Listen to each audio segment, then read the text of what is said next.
Thank you. Well, as introduced, I am from a small property in Victoria. This is my first 2 months back in Armidale, so I am acclimatising back to the winter time. I have had my heater going already, which I'm told you're not supposed to do that until at least May, so I am struggling a little bit. Back in Victoria, we are breeders, third-generation breeders of brown, predominantly white-faced animals. We have been for a long time, and my dad often jokes that the reason we can sustain this herd is because he's married my mother. Now she's a bank manager, so obviously it's one of those things that is very beneficial in that kind of enterprise. I will tell you that from my university degree, I came back with all these ideas about how we're going to run the farm and how many changes we're going to make. And in my grandfather's 85 years, we finally have a black bull on the property. So I'm very excited to share those news.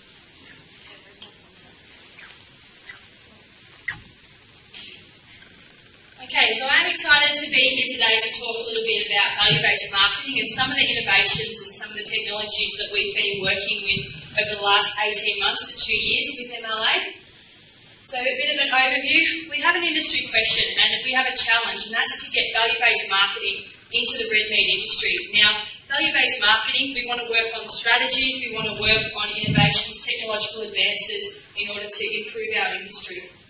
So today we'll talk about the Nsa Index. It's roughly a new word, I guess, that's been thrown around in the industry. We'll have a look at the distribution of the Angus beef cattle. Christian's already done a pretty good segue into that. We'll talk a little bit about the national herd as well. And we'll talk about what impacts on the Nsa Index. So we're stepping into this new category where we can actually start to inform people about what they need to do on farm to improve that eating quality.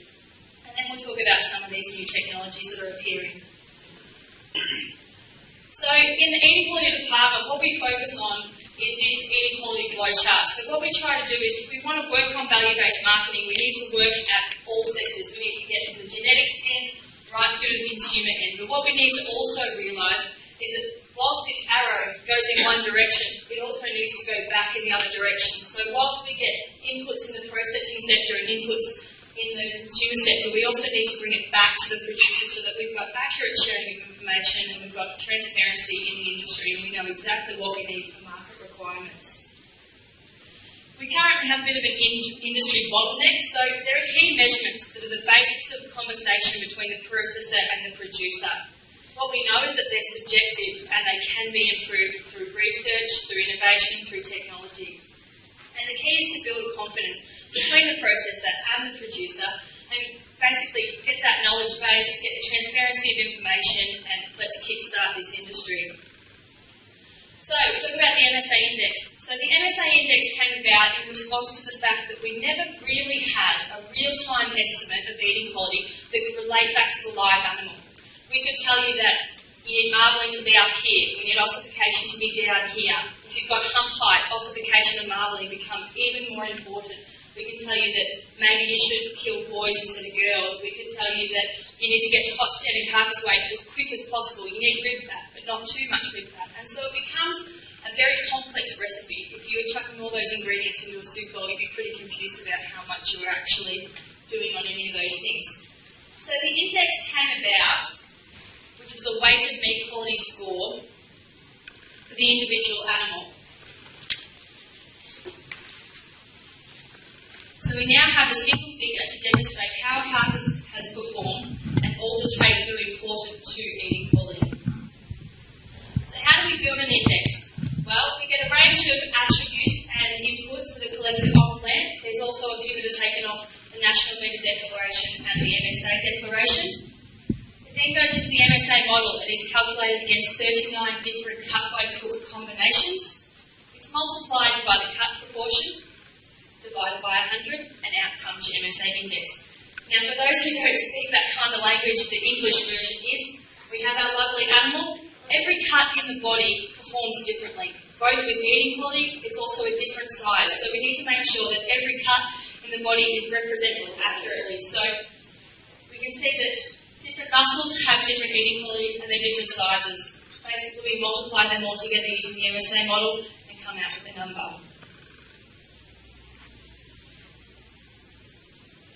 So 4 important points to take from today is each carcass, which passes MSA minimum requirements, will receive an Nsa Index. The expected range is between 30 and 80. The higher the number, the better the potential eating quality. The higher the number, the better. So the aim of it is to provide a measure over time of potential carcass eating quality. The Nsa Index is available now online on our MyMSA website, simply mymsa.com.au if you're MSA registered. It's useful for on-farm genetic evaluations and management strategies. It's a solid benchmarking tool, and we are looking at scoping into things like regional seasonal impacts so that we can report on this in future. And it's currently supported by an index calculator. So having a look at the national herd, we've done some data. So these results are based on approximately 2.7 million animals from the 13-14 financial year. As you can see, we have higher percentages of HGP-free and male animals being killed across the country. We have a hot standing carcass weight average of about 283 kilograms. Average ossification is 162, so before we were talking about what that ossification score was, that is in the average of what's being slaughtered across the country. MSA marbling, 322 or 320, which is roughly an Aus meat 1. And an average index sitting in there at 56.77. But we can see that range here is from anywhere from 32 to 72. Putting it into a distribution chart, what we can see here is stepping into a slight bit of statistics. By all means, not really a tad, but we can see that there's three distinct populations or a trimodal distribution. So we have a peak here, and another little one down here. Now these peaks, we can break them out and figure out why they're there. There's different reasons. There's HGP treatment, there's feed type, there's ossification scores, and down the bottom we have a bit of our older grass-fed style animals or your cracker cows. Again, the average index sitting at 56.77. We can now look at the breed information nucleus flock. So Christian's already touched on most of this. I'll just quickly brush over it again. Average hot standing carcass weight was roughly 450, 460, which would be indicative to about 2 or 3. Ultimate score, ossification 157, so it is slightly lower than what the national average was. And the index, of course, sitting in roughly about 65 with a much narrower range. We can then have a look at the distribution. See that it roughly ranges from 59 to our 71, and we can see the bulk of the population is sitting in this 64 to 66 window, which will place them in one of the top percentiles, but it's also probably indicative of long-fed grain cattle. We can also look at compliance a little bit. I haven't broken this out too much further because I don't want to get into too much detail about it, but what we can see here is, on average, it's a 4.55% non-compliance. Now, the national average for the 13-14 financial year was roughly 7%, so you are sitting below the average. There was a bit of a spike in one of the kills, which I'm sure we analysed. Now, what we look at here is some box plots, so I can actually break out the different kills and when they occur. So, to explain the box plot, basically, the orange square is the middle 50% of the data, and the lines above and below pretty much give us the variation. So it gives us the top value, gives us the bottom value, and our dot in the middle, if you can see it, is our average. So what we can see is that whilst there is slight fluctuation in the average, it's not statistically significant. So the majority of these kills are actually very, very similar. They're very comparative to each other. So what we can see, put our average index line, we can see that a couple of kills go up and down when compared to this. So then what we can do is we can break it up and figure out why maybe these animals had averages that were below the average. So what we can see in the kill in July 2013 was that the MSA marbling was on average 80 points lower. We can see that the kill that just occurred on Monday, the MSA marbling on average was slightly lower, and the ossification on average 3 score steps higher. And we can see the ones that are above the line, we can see that on average was 1 score step lower, but everything else was consistent.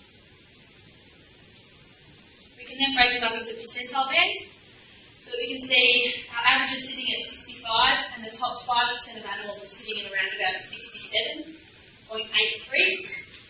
Now what we do with percentile bands is We can now use these to explain what the average attributes around the percentile bands are, and then we can hopefully make some management decisions on farm about how we get to the next percentile band. So we can grab our 90, 75 and 50% percentiles, and we can look at the average attributes. Now ossification isn't overly different in this type of cattle. Obviously the different attributes will be different for different types of cattle. Rid fat, again, is not significant. So the main driver that we find that's moving the Nsa Index in these cattle is marbling. So we can see that on average our 50%, 50 and 65 animals have a 600 marbling, 75, 680, 90%, 760.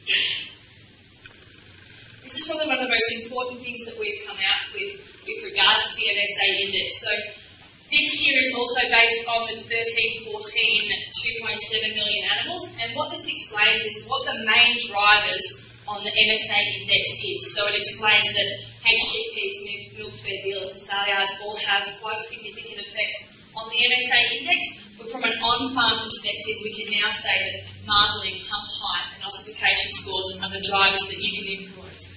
So for every score step that you increase marbling by 10, you can potentially increase your index by 0.15%. So 0.15 points.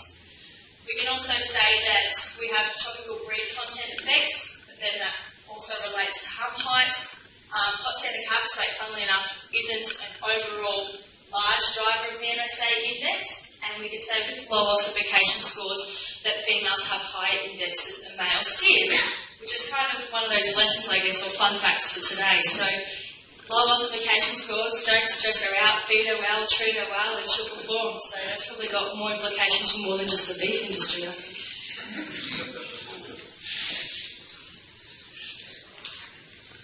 We can then look at some myths and all these, generalisations that are around the industry, and we can have a look at a few things like dentition and a few language choices that are out there. So there's always a bit of a discussion. Sometimes you go into a butcher and go, I want the best steak, and they go, you've got to get YP or YG, or you've got to get zero-tooth animals, and this is the best of the best. Well, what we can see here is that between 0, 2 and 4-tooth cattle, with regards to eating quality, they are very similar.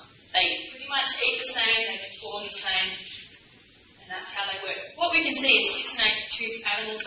Obviously, there is a bit of a dramatic shift in the eating quality of those animals. However, if you have a look at what our national average is at 56, if we draw a line, so that's at 50, it should be a little bit that way, but if we draw a line at 56, we can see that there still are animals that are 6 and 8-tooth that are performing perfectly fine. There's no reason why you wouldn't eat those animals, and there's no reason why consumers wouldn't think they were exactly the same as the zero-tooth animal next to it in the supermarket. We can then jump to a commercial perspective, and so we all know that processors have brands set up, they've got market requirements set up, and so the way we can work around this is we can look at how the index actually affects the product that comes out at the end.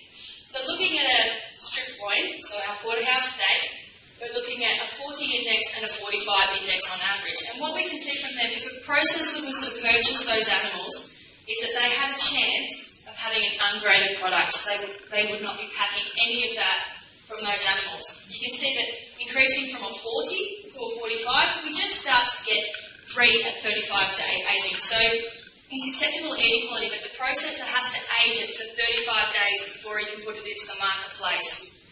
If we then start to jump into the next category, so our 50 to 55 animals, we can see that our 50 animals are starting to come into roughly a 3 at 14, 3 at 5-day product, so it means the processor can bring it in, get rid of it quickly when it goes to their market. And we can see that at 55, we're just starting to get the tail end of 4-star product. If we jump into that next category, to the 60-65 range where your cattle are sitting, we can see that whilst we've got a bit of a tail end, the majority is sitting in at 4 at 5 days, and we've even got implications to product at 5-star, which for a strip loin is an incredible achievement. Okay, we're going to jump into some of the carcass measurement technologies. I, by all means, am not an expert on this stuff, so I will answer your questions as best as I can, but there's quite a bit to get through.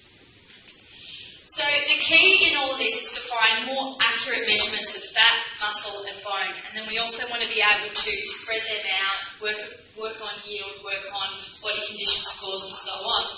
There's massive implications for the beef and sheep meat industry. There is a bit of sheep stuff in these slides and I apologise for it. We do a little bit with sheep first because they are a little bit cheaper and a little bit more pliable. You know, they're quite light to pick up compared to a beef carcass. Objective carcass measurements will enable greater grading accuracy and industry confidence in measurements.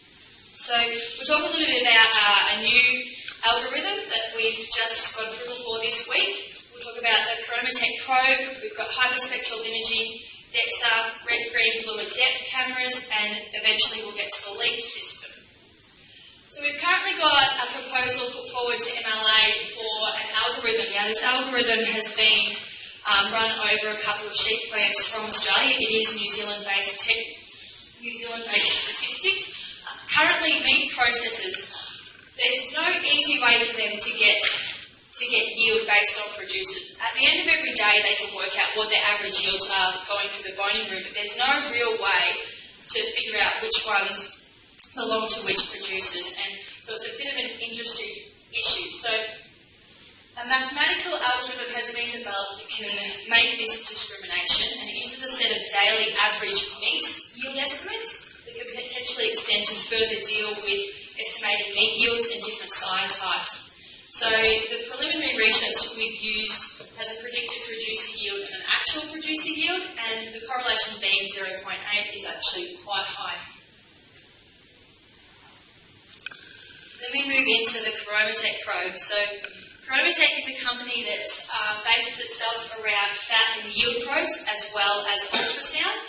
They're also very good at naming some of their devices. So we have what's called a fatometer. I think 10 points to anyone who can guess what that can do. Right here, you might not be able to see, but this is actually an upside down pig. So they do specialise in ultrasound, and what this pig is actually doing is moving over 2,000 ultrasound sensors for accurate representation of lean meat yield. Now, we would love to be able to do this in the beef and sheep industry, but unfortunately, as soon as you remove the hide, you get what's called a bubbling effect in the fat, and so it distorts the image. So our first probe we've got, we have used it in the sheep industry, and what we know from the sheep industry is that we have a palpation of fat, and we know that this palpation of fat can have an accuracy of about 20%, so anything is a vast improvement on that. So we know that this probe can take fat measurements. We have a second probe that is being developed, and we're hoping it can take muscle depth and also intramuscular fat. So the way it works is it looks for what's called impedance. Without going into too much detail, what we know is fat has 10 times more impedance, so more impedance equals more fat. So we get our sample, we hit it with the probe, and it goes into a calculation on screen, and it'll work out lean meat yield factors. So we can start with our first sample. As you can see, the lamb loin chop doesn't have too much fat in it, and so we have just a plain blue image. When we start to get into ones that actually do have a bit of intramuscular fat, a bit more fat, we get a nice colourful image. We're also just starting to use it in beef. We did use it in a couple of beef samples and broke it, so it has been sent back for a little bit of improvement. We then step into hyperspectral imaging. So this is one of those things that uses ultraviolet light and infrared, and it's on this spectrum that's just way up here. So it's kind of, we're stepping into a sci-fi world, I guess you can say. We've got a handheld camera that's currently out there being tested, and we've also got a couple of other image analysis devices. So what we know at the moment is it can grade IMF and it can grade meat colour. The prediction of IMF in key primals across the carcass, and it'll allow greater accuracy of prediction. So what we can do is, looking at a pork belly here, just jumping into a completely different species, we can set it to different wavelengths to find different measurements and different components of meat. So we can set to our red, green, blue image, which is just a picture of the actual pork belly. We can set it to a different wavelength and we can find the bone.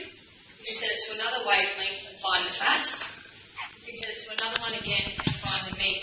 And then hopefully we can drill down a little bit further to an additional wavelength and find that intramuscular fat.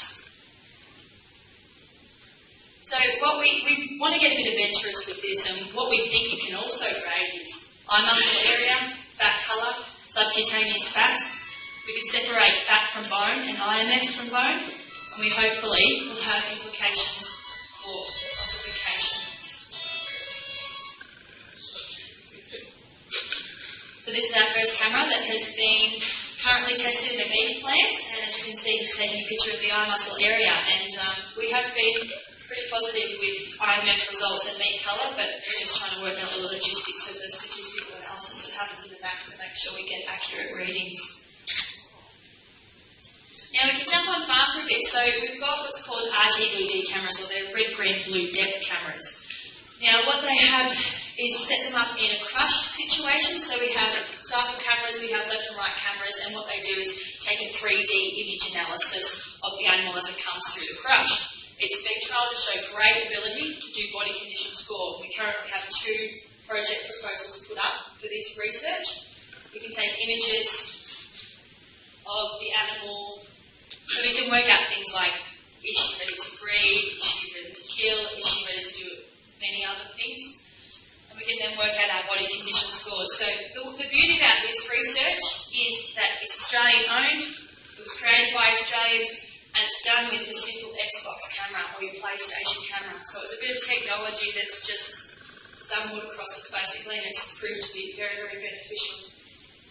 We're also just starting to do carcass analysis for lean meat yield. So with the live animal, we can do body condition score and accurate representation of meat yield basically, and then we can jump into carcass form and do lean meat yield. We can then jump into DEXA and SEXA. So these are single and dual energy X-rays. So single energy X-ray takes your 2-dimensional image. We put another detector behind it, we can start to take 3-dimensional images. So using this X-ray technology, it gets all the skeletal characteristics. So you can see that it can find all the different ribs within the carcass. It can also find different areas for it to actually cut that carcass down. We can then use it in different formats, and we can see that we've got your typical X-ray here, and we can actually take away the bone, we can take away certain fat pieces, and we can get accurate representations of lean meat yield. It has the potential to measure ossification. We haven't been successful with this so far, but we are hoping that it can do it in the future. Using DEXA and CT scanning, now that's jumping into the medical world, it's the gold standard. CT, however, is very, very expensive. We have our first image of a cattle going through the system there. It can roughly work at 7 to 9 lamb carcasses per minute and roughly 5 to 6 beef carcasses per minute. So it is real-time estimate going through the different rooms of the processing plant. And CT scanning, what you can see here is we can take some quite cool images. We can get top views, front views, side views, bone views. We can get all these different views, but the most important picture here, I think, is this one. And what it can actually do is this just shows you how it can differentiate between fat, meat and bone. So we've got our green colour is our bone, obviously, red's our meat, and we've got our yellow flecks, which are our fat. And if we look at the lamb loin in this section, we can see that we can get an accurate representation of marbling. So in summary, the Nsa Index is a producer tool for eating quality, which is there to use now, and it's there to make accurate representations. There are emerging technologies that will measure fat, bone and muscle. These innovations will provide a platform to deliver value-based marketing for beef and lamb carcasses. Now, all these technologies that we have, will all of them work? Perhaps not, but it's certainly a great place to start. So I'll quickly just run you through a video. Now again, I apologise, it is a lamb system, but it's one of those things that's incredibly cool to watch.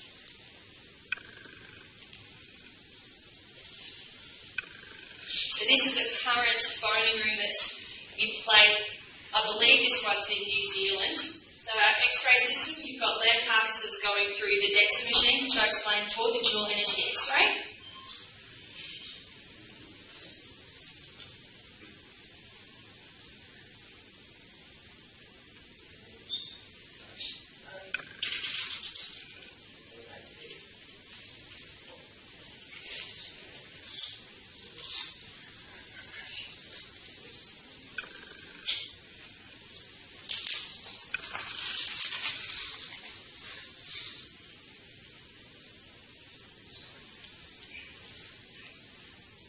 just want to pause it here. So one of the images that it takes of this lamb carcass is it identifies where all the ribs were. Now you can't really see what this says, it's a little bit blurry, but what it does is it can figure out where on the carcass it can actually cut things. So it locates where the rib is, it locates the actual measurement from top to bottom where it is, so that then they can specify the certain cuts they want. They can split the carcass into forequarter, hindquarter and the saddle region to within a millimetre of where they want it to be actually cut.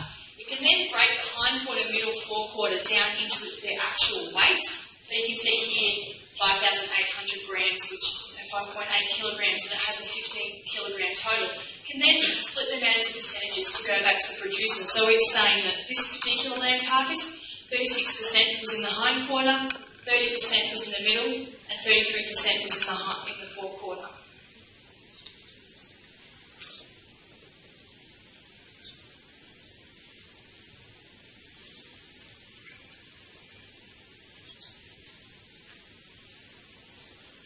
Then comes out, and our lovely robots here break it down into the three key regions, so forequarter, hindquarter and saddle region.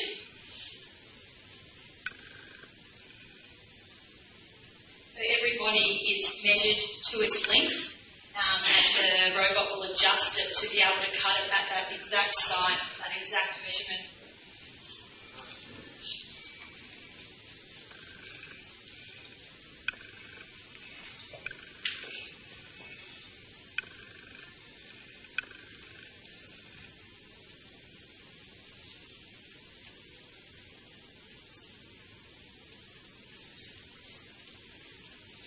In the forequarter system. So whilst the forequarter comes off, the robot grabs it and then the robot puts it through another form of X-ray, another form of analysis, and it will actually create a 3D image of the forequarter. Now what this does is it measures the neck, it measures the legs, it measures all these other pieces so that it knows exactly where to cut them and exactly where to split them. So you can see it has the neck region, it creates this image, and then you've got no fingers on buzz saws here, so you'll see this robot slice your neck. You'll then see it take off the legs, and you'll then see it split it in half. So no fingers on buzz saws, the robot knows what it's doing. We then get to the middle section. This is the part we're quite excited about. So you'll see that here there's a light that flashes, so this camera takes an image of the actual saddle region, so it knows how to split it in half and it knows the dimensions. What we're hoping to do with this camera is put in additional technology to be able to actually grade it, so do meat colour, rib fat, eye muscle area, and so on and so forth.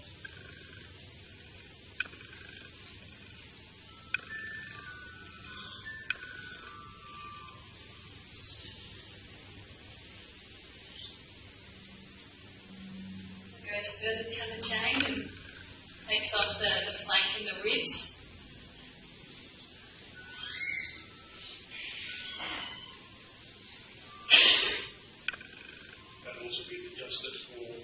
Yes, so that picture that it took that I mentioned, it knows exactly which one is on which part and it knows exactly where to cut it. So this is millimetre precision. And we step into the hindquarter, and this one sometimes makes me cringe a little bit because I think, thank God the lamb's dead while they're doing this.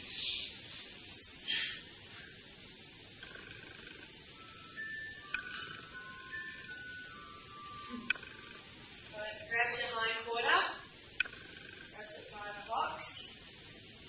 Gently spreads its legs, and then our lovely saw comes through and starts to accurately bone out our pelvis.